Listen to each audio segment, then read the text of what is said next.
शंकरराव विद्वांस यांनी मला 1956 साली सप्तशती गुरुचरित्र वाचा सांगितलं आणि त्यांना गुरुनी महाराज सांगितलं की सप्तशती गुरुचरित्र हे अत्यंत शीघ्र फलदायी आहे आणि त्याचं शंकरराव विद्वांस वाचन करत होते आणि त्यांनी तेच मला करायचं. मी जवळजवळ त्याचं 36 वर्ष पारायण करत होतो न थांबता आणि 6 वर्ष पूर्ण झाल्यानंतर मी माझ्या बहिणीकडे सोलापूरला गेलो आणि मेहुण्याला घेऊन मी गाणगापूरला गेलो आणि माझी बहिणी म्हणाले की तू मिलिटरी कॅम्पसला राहणारा अधिकारी आहे म्हणे, तू कुठला यमनियम पाळत नाही, गुरुनी महाराजच्या नियमात तू बसत नाही म्हणे, तुला दीक्षा होणार नाही. ठीक आहे, आपण गाणगापूरला जाऊया. गाणगापूरला गेल्यानंतर भीमामाच्या संगमाच्या काठावर उभा राहिलो आणि स्वामी महाराजांना प्रार्थना केली की महाराज मी अनधिकारी आहे, माझा काही अधिकार नाही, परंतु योगमार्गात प्रगती व्हावी अशी प्रार्थना. असं काठावर होतं आणि का इथं जे सायन्स ग्रॅज्युएट असतील किंवा ज्याला शास्त्राविषयी माहिती जबरदस्त ताकदीने मला भीमामाच्या संगमाच्या पाण्याकडे खेचलं. मी कसे बसे बूट काढले, भूषण काढला, देवाने मला घड्याळे काढू दिले नाही, त्या अदृश्य शक्तीपणामध्ये काही चाललं नाही.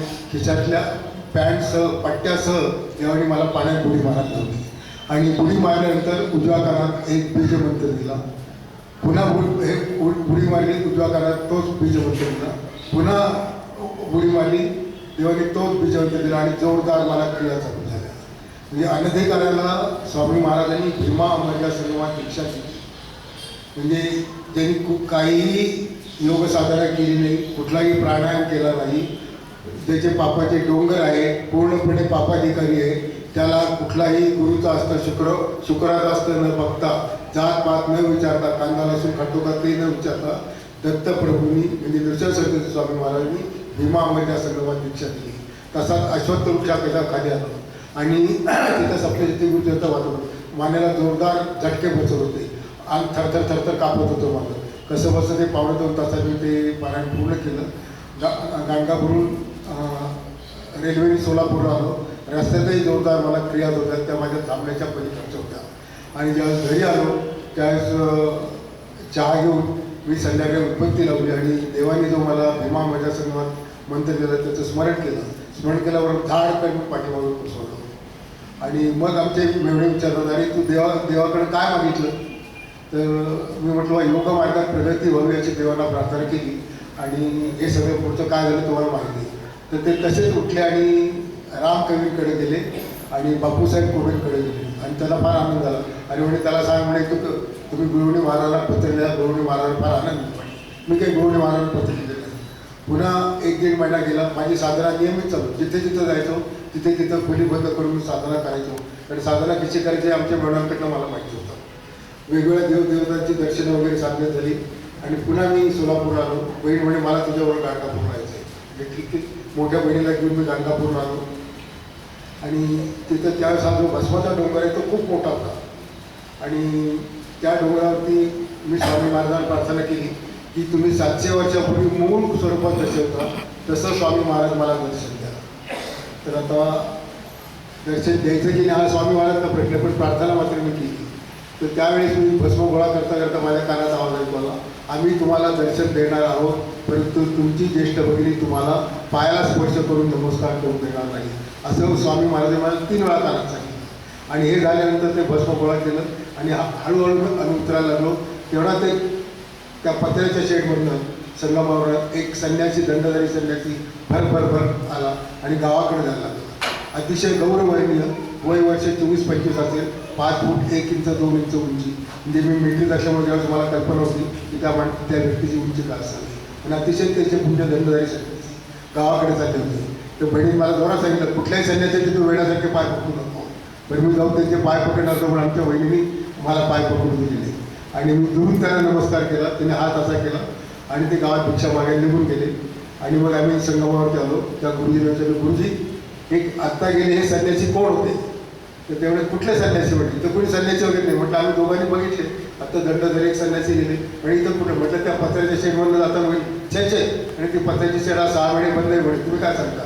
इथं भगवे वस्त्र घालणारे संन्यासी कुणी राहत नाही, तुम्हाला दिसलं ते सगळं चुकीचं दिसलंय म्हणे. तर म्हटलं गुरुजीला काही माहीत नसं. मी त्या पत्र्याच्या शेडजवळ गेलो, ज्या खोलीतून स्वामी महाराज बाहेर पडताना दिसले तिथं बघितलं तर आत काही सगळं टेबल खुर्च्या होत्या, आणि दारावरती जे कुलूप होतं त्याच्यावरती कोळ्याने जाळं केलेलं होतं. आणि हे बघितल्यानंतर मग मात्र आमच्या बहिणीच्या पायाखालची वाळू सरकली. अरे मी तुला त्यांचं दर्शन घेऊन जायला पाहिजे होतं, माझ्यातनं चूक झाली. आता ठीक आहे, म्हणजे हे स्वामी महाराजांनी प्रत्यक्ष दर्शन दिलं. आणि त्याच्यानंतर मग मी परत माझ्या नोकरीच्या गावी म्हणजे औरंगाबादला आलो आणि बापूसाहेब कोरडे म्हणे की तुम्ही गुरुवाणी महाराजांना पत्र द्या. गुरुवाणी महाराजांना मी पत्र लिहिलं आणि महाराजांचं पत्र आलं. ही पत्र वाचून अत्यंत आनंद झाला. श्री नृसिंह सरस्वती स्वामी महाराजांच्या कृपेकरून कुंडलिनी शक्ती जागृत झालेली आहे. माझ्या दीक्षेची आवश्यकता नाही. म्हणजे गुरुवाणी महाराज बघा अतिशय नम्रतेने लिहितात की माझ्या दीक्षेची आवश्यकता नाही आणि नियमितपणे साधना करावी, भिंतीपासून 3 फूट पुढे बसावे, घरातील थोडा नमस्कार वगैरे वगैरे सगळं. आणि ते पत्र वाचून मी साधनेला बसलो आणि पुढचा अनुभव मी तुम्हाला सांगितलं की मला साधनेत उठल्याबरोबर सगळे जगत ईश्वर स्वरूप दिसायला लागलं आणि अशा अवस्थेत जवळजवळ 15 दिवस होते. आता मी तो अनुभव पुन्हा काही आपल्याला सांगत नाही. आणि त्याच्यानंतर मी साधना बंद केली आणि गुरुवाणी महाराजांचं पत्र आलं की तुम्ही साधना बंद करू नका, चालू ठेवा, तुम्हाला अत्यंत चांगले अनुभव येतात, तुमची उत्तरोत्तर प्रगती होतो. श्री गुरुवाणी महाराजांचा म्हणजे श्री सद्गुरूंचा तुम्हाला पूर्ण आशीर्वाद आहे, त्यांची तुमच्यावरती पूर्ण कृपा दृष्टी आहे. आता आणखी मला एक महत्त्वाची गोष्ट सांगायची की 36 वर्ष सप्तशती गुरुचक्र वाचलं, 50 ते 52 वर्ष साधना केली, तर त्याचं तुम्हाला शेवटचा त्याचा परिणाम काय, तर श्रीपाद श्री वल्लभ श्री नृसिंह सरस्वती स्वामी महाराज आणि गुरुवाणी महाराज हे तिघही एकच. आता तुम्ही विचार केला तुमच्यावर उदाहरण काय, तर ते तुम्हाला उदाहरण सांगतो की केशवराव जोशी आमचे महाराज लौकिकदृष्ट्या अदृश्य झाल्यानंतर केशवराव महाराज म्हणे की तुम्ही आता 36 वर्ष सप्तशती गुरुचक्र वाचता.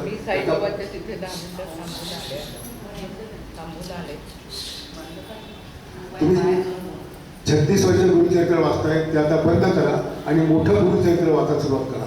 आणि ते वाचल्यानंतर तुम्हाला दत्तप्रभू काही गूढ ओव्यांचा अर्थ समजून सांगतील आणि तो तुम्ही मला सांगा. तो त्यावेळी तुम्ही लिहून ठेवा.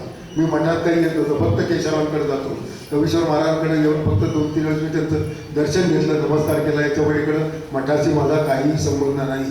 गुरुवाणी महाराज असताना मी मठात कधीही प्रसाद घेतला नाही. गुरुवाणी महाराज जी अंगावर फक्त तीर्थ टाकली तेवढीच माझी कमाई.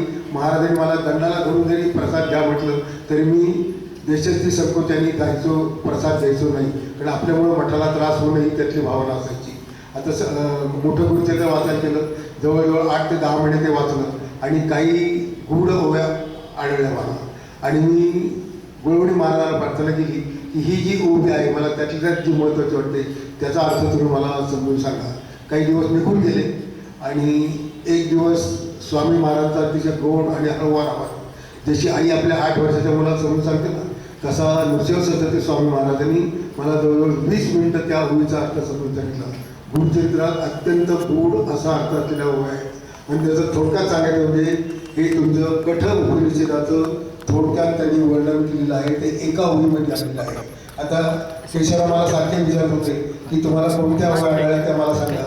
म्हटलं केशवराव तुमचे अनुभव तुम्ही सांगत नाही, मग तुम्ही माझ्याकडनं का अपेक्षा करता, नाही काहीतरी तुम्हाला आढळले तुम्ही मला सांगा. म्हटलं मला काही आढळलं नाही. म्हटलं तुम्ही मग सांगा की तुम्हाला महाराजांचा काय अनुभव आला, तर म्हणे गुरुवाणी महाराज अगणित ब्रह्मांड निर्माण करू शकतात आणि अगणित ब्रह्मांड नष्ट करू शकतात, इतकी गुरुवाणी महाराजांची ताकद आहे. तुम्हाला केशवराव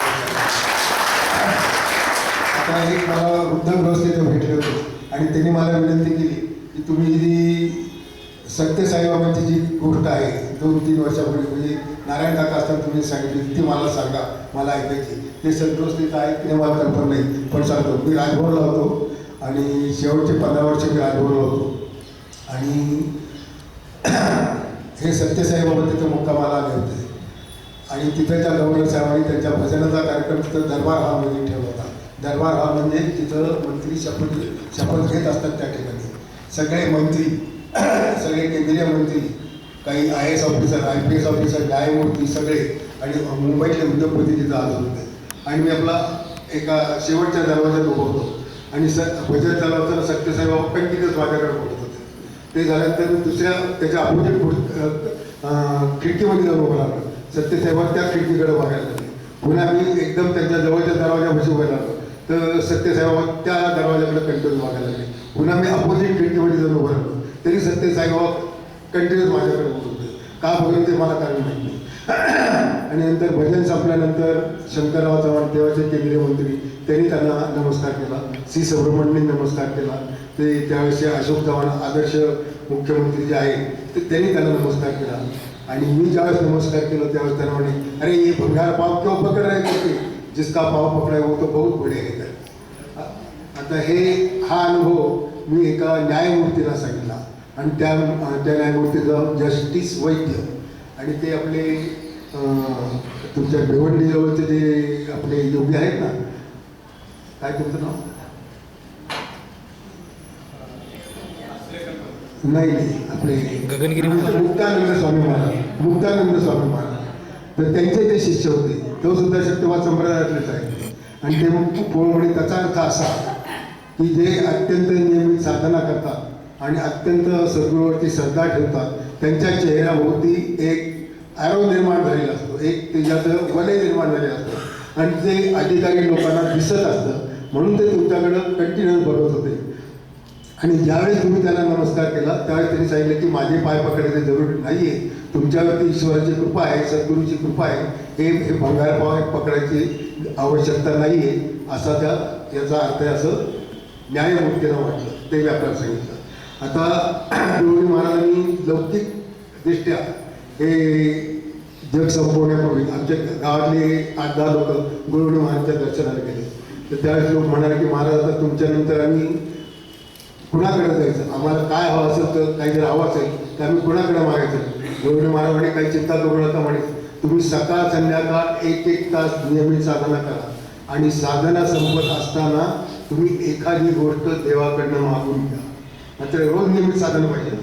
तर माझा मुलगा 12वीला होता, मी गरीब मनुष्य, त्यावेळेस देणग्याचा इंजिनिअरिंग कॉलेजला देणग्याचा तर 8 लाख 10 लाख वगैरे, आणि ते काय हा गरीब मनुष्य काही देऊ शकत नव्हता. मी मुलाला म्हटलं चांगला अभ्यास कर. आणि साधना पूर्ण होत असताना मी दत्तप्रभूंना म्हणायचो की माझ्या मुलाला IITला मेकॅनिकल इंजिनिअरिंगला प्रवेश मिळू द्या आणि त्याला 12वीला अत्युच्च यश मिळू द्या. आणि विशेष म्हणजे वर्षभर मी प्रार्थना करत होतो. आणि गुरुजी महाराजांनी सांगितलं, 3 वेळेस सांगितलं की तुम्ही चिंता करू नये, आम्ही तुमचा भार वाहतो, तुम्ही चिंता करू नये, आम्ही तुमचा भार वाहतो, असं 3 वेळेस सांगितलं.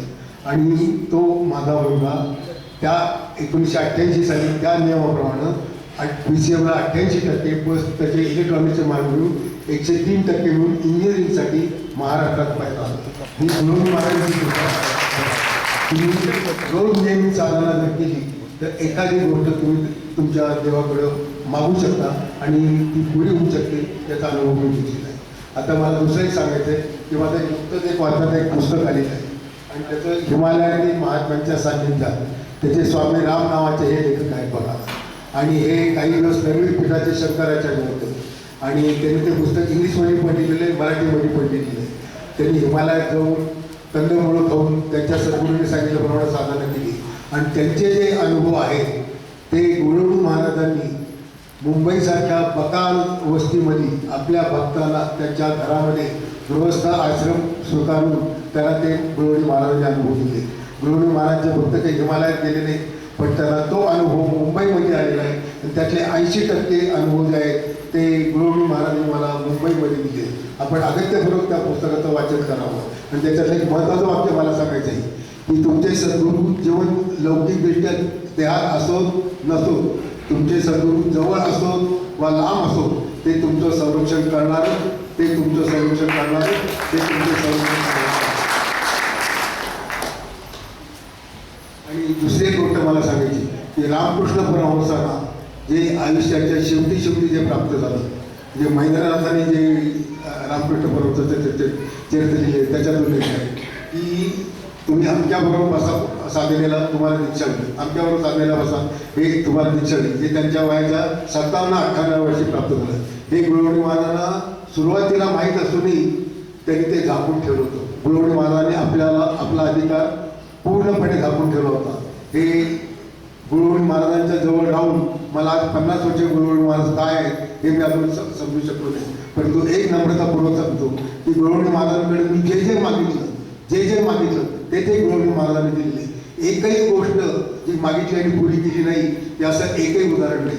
आणि दुसरं मला आणखी एक सांगायचं की हे जे वासुदेव निवास जे आहे, हे वासुदेव निवास जे आहे ते मला काशीपेक्षा, प्रयागापेक्षा, कैलासापेक्षा, 4 धामापेक्षा हे मला सर्वश्रेष्ठ आहे असं वाटतं. मला कुठेही जायची गरज नाही. फक्त गवळणी महाराजांच्या कार्यावर तुम्ही डोकं फेकवलं की काम झालं. आता तुम्हाला आणखी याच्यात अनुभव काय तर तुम्हाला एक सांगतो की मुंबईची एक प्रॉपर्टी मी काढली.